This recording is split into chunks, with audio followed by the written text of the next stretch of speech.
আজকে প্রাইমারিতে বেশ কিছু কোশ্চেন ধরেছিল ইন্টারভিউতে। প্রথমে বেশ কিছু ইম্পর্টেন্ট কোশ্চেন দেখলি। জনক থেকে একজনকে ধরা হয়েছিল, হিস্ট্রির জন্য হেরোডাস, জিওগ্রাফি এরাথস্টিনেস, ম্যাথামেটিকে আর্কিমিডিস। যদি ইন্ডিয়ান ম্যাথামেটিশিয়ান বলা হয় তখন আর্যভট্ট জিরো আবিষ্কার, শূন্য আবিষ্কার করেছিল প্রথম। আর রসায়নবিদ্যা ল্যাবোসিয়া, পদার্থবিজ্ঞা গ্যালিলিও গ্যালিলি, অর্থনীতি অ্যাডাম স্মিথ। পৃথিবী পৃথিবী ঘুরছে প্রথম প্রমাণ কে করেছিল? পৃথিবী ঘুরছে ডেমোর দিন। তাহলে এরকম বলতে হবে যে আমার ছোট্ট বাচ্চারা, তোমরা সব আমার এই গ্লোবটাতে, আমাদের এই গ্লোবটাতে দেখো, আমি এখানে টর্চ লাইট মারছি। টর্চ লাইটটা হচ্ছে সূর্য, আর এই পৃথিবীটা, এই গ্লোবটা হচ্ছে পৃথিবী। তাহলে এই পৃথিবীটা দেখো ঘুরোচ্ছি, আর সূর্য আলোটা যেদিকে পড়ছে দেখো সেদিকটা সূর্য মানে দিন হচ্ছে, আর অপোজিটটা রাত হচ্ছে। এইভাবে বাচ্চার দিকে বোঝানো যেতে পারে পৃথিবী ঘুরছে। আর দিন রাত্রিটাও ওই একইভাবে। অধিবর্ষ, এটা বলতে পারে যে সিজন চেঞ্জ হচ্ছে, এটা পৃথিবীর ঘূর্ণনের ফলে। পৃথিবী নিজের অক্ষ বরাবর ঘুরছে, তার ফলে দিন রাত্রি হ্রাস বৃদ্ধি, এটা তো বটে। আর পৃথিবীর সূর্যচাপে ঘুরছে, তার ঋতু পরিবর্তন হচ্ছে, সূর্যের চারিদিকে প্রদক্ষিণ করছে। তাহলে দুটোই বাচ্চাদিকে বোঝানো যেতে পারে হালকা করে, ডিপলি যা চলবে না। দিন রাত্রি যেটা হলো সূর্য আলো টর্চ দিয়ে, এটা ভালো বোঝা যাবে। এক সাইডে সূর্যের টর্চটা যদি মারছে সেটা হচ্ছে দিন হচ্ছে, তার অপোজিটটা অন্ধকার রাত হচ্ছে।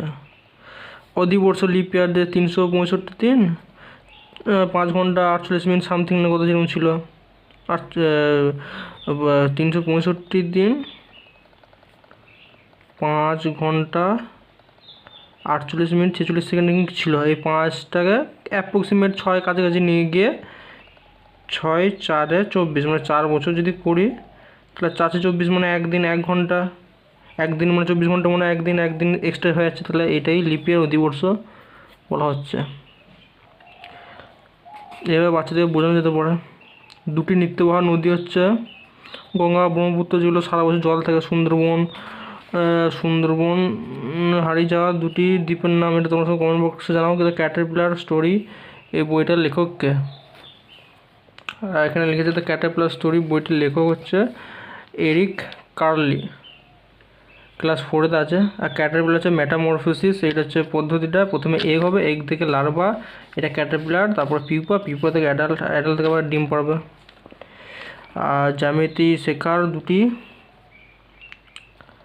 উপকারিতা, বা কেন আমরা জ্যামিতি শিখি, কারণ বিভিন্ন জিনিসের আকৃতি, আকার আকৃতি, তাদের নাম জানা, আকার আকৃতির নামগুলো কী, এটা কী ধরনের চিত্র।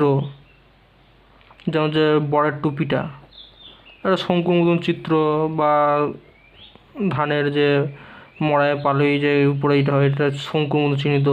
গোলক, বলটা, ফুটবলটা হচ্ছে গোলক। এর নামগুলো জানার জন্য জ্যামিতির ব্যবহার আছে। এছাড়াও তার মান নির্ণয়, আয়তন, ক্ষেত্রফল বার করার জ্যামিতি শেখার উপকারিতা।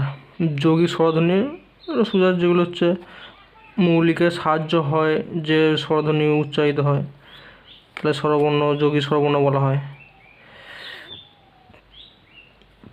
কাজী নজরুল চৌধুরী কাব্যগ্রন্থের নাম, কাব্যগ্রন্থ হচ্ছে কাজী নজরুল, তো কাজী নজরুল বিদ্রোহ কবি বলা ছিল। কাজী নজরুল হচ্ছে প্রলয় উল্লাস, ধূমকেতু, নতুন এই যে এখানে আছে নতুন গান, বিদ্রোহ, প্রলয় উল্লাস, ধূমকেতু, অগ্নিবীণা, বিশ্বের মাসি, সঞ্চিতা।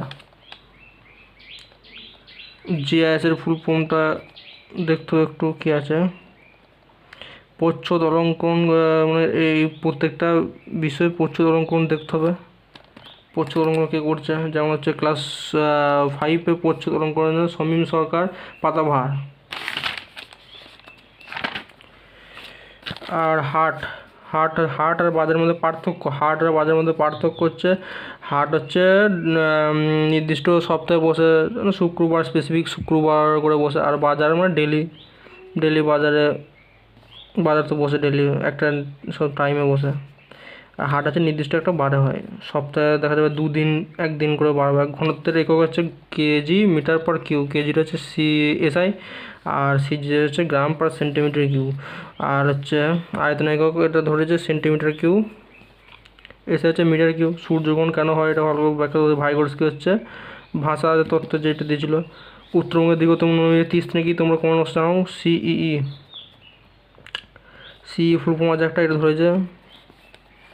তাছাড়া কাজী নজরুল ইসলামের যে এইটা ধরতে পারে যে কাজী নজরুল ইসলামের ডেমো দিন একটা, তাহলে বলতে হবে যে কাজী নজরুল ইসলাম হচ্ছে একজন আমাদের বিদ্রোহ কবি, যিনি হচ্ছে এবং শিশু সাহিত্যক এবং বিভিন্ন আমাদের দেশের বিদ্রোহ গান তিনি করেছেন। বাংলাদেশের কবি নামে পরিচিত, বাংলাদেশের কবি নামে পরিচিত যিনি, এবং তার ডাকনাম ব্যাঙাচি ছিল, এবং তার ধূমকেতু ছদ্মনামে ব্যবহার করতেন। তার দুঃখ মিয়া নামেও তিনি পরিচিত ছিলেন। আর বলতে হবে তার জন্মসালটা 1899 সাল থেকে 1976 সাল, 24শে মে, 1899 24শে মে 1976 সালে 29 আগস্ট।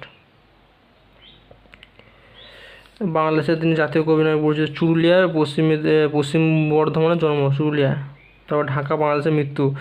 নতুন গান বিদ্রোহ, পরবিলাস, ধূমকেতু, অগ্নিবীণা, বিশ্বের মাসে, সঞ্চিতা, বিদ্রোহ। ঠিক আছে। বিদ্রোহী প্রথম আখ্যা হয়েছে 1922 প্রমোদ চৌধুরী মিত্র, রবীন্দ্রনাথ ঠাকুর বিদ্রোহ করেছিলেন প্রথমে। যৌগিক আর মৌলিক সংখ্যার ধারণা, তো যৌগিক বললে 2 বা ততোধিক ফ্যাক্টর থাকবে, 2-এর বেশি ফ্যাক্টর থাকবে, কিন্তু মৌলিক সংখ্যা 2টো ফ্যাক্টর থাকবে। 2-এর বেশি ফ্যাক্টর থাকলে যৌগিক সংখ্যা, আর মৌলিক সংখ্যা হচ্ছে 2টো ফ্যাক্টর থাকবে, 1 আর সেই সংখ্যাটা নিজেই। যেমন হচ্ছে 3কে 1 দিয়ে ভাগ যায় আর 3কে 3 দিয়ে ভাগ যায়, তাহলে 2টো ফ্যাক্টর হচ্ছে, 2টো উৎপাদক। যার 2টো উৎপাদক তাকে মৌলিক, আর 2টো উৎপাদকের বেশি হলে তাকে যৌগিক সংখ্যা বলা হয়।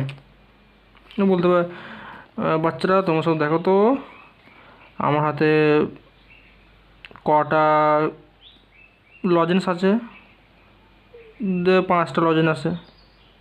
তাহলে 5টা লজেন্সকে সবাইকে আমি কটা করে দিতে পারবো? সবাই একটা করে দিতে পারবো। সবাইকে 2টো করে দিতে পারবো কি? না, পারবো না। 3টে করে দিতে পারবো কি? পারবো না। 4টে করে দিতে পারবো কি? পারবো না। 5টা করে দিতে পারবো কি? হ্যাঁ, 5টা করে দিলে সে তো একজন একাই নিয়ে নিচ্ছে। তাহলে দেখো দিন কটা হচ্ছে, তাহলে একটা করে দিতে পারলাম আর 5টা। তাহলে দেখো এই বাকিগুলো এগুলো উৎপাদক নয়, তাহলে কটা উৎপাদক হলো 5-এর? 1 আর 5, স্বয়ং নিজেই হচ্ছে 5।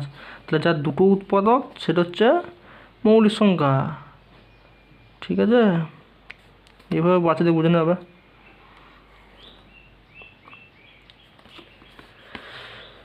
তারপরে ক্লাস পাতাবাহার থেকে দেখলি, পাতাবাহারে 5ম শ্রেণীর পাতাবাহার থিম হচ্ছে রূপময় প্রকৃত কল্পনা।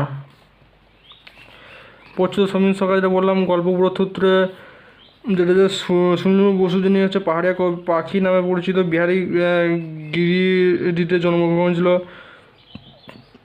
তল্পি মানে থলে, 2টি বই যেন ছানা ভরা বেড়ে মজা আছে। এটা হচ্ছে তার গল্পটা তার শ্রেষ্ঠ কবিতার থেকে নেওয়া হয়েছে। বুনো হাত হচ্ছে লীলা মজুমদার, লীলা মজুমদার লেখা হচ্ছে মাকু চিত্রটি, আর লীলা মজুমদার হচ্ছে জ্যাঠামশাই হচ্ছে উপেন্দ্র কিশোর রায়চৌধুরী। লীলা মজুমদার জ্যাঠামশাই হলো উপেন্দ্র কিশোর রায়চৌধুরী। আর উপেন্দ্র কিশোর রায়চৌধুরীর ব্যাটার নাম হচ্ছে সুকুমারের ব্যাটার নাম সত্যজিৎ রায়। সত্যজিৎ রায় হচ্ছে ফিল্মফেয়ার 1992 সালে, আর পথের পাঁচালী 1950 সালে অস্কার প্রাইজ পেয়েছিল। আর উপেন্দ্র টুনটুনি বউ, হাসলি বাঘে উপকথা, চাঁদের পাহাড়, এগুলো হচ্ছে ওর লেখা। আর যেগুলো ফিল্মগুলো কে আছে সত্যজিৎ করেছিল।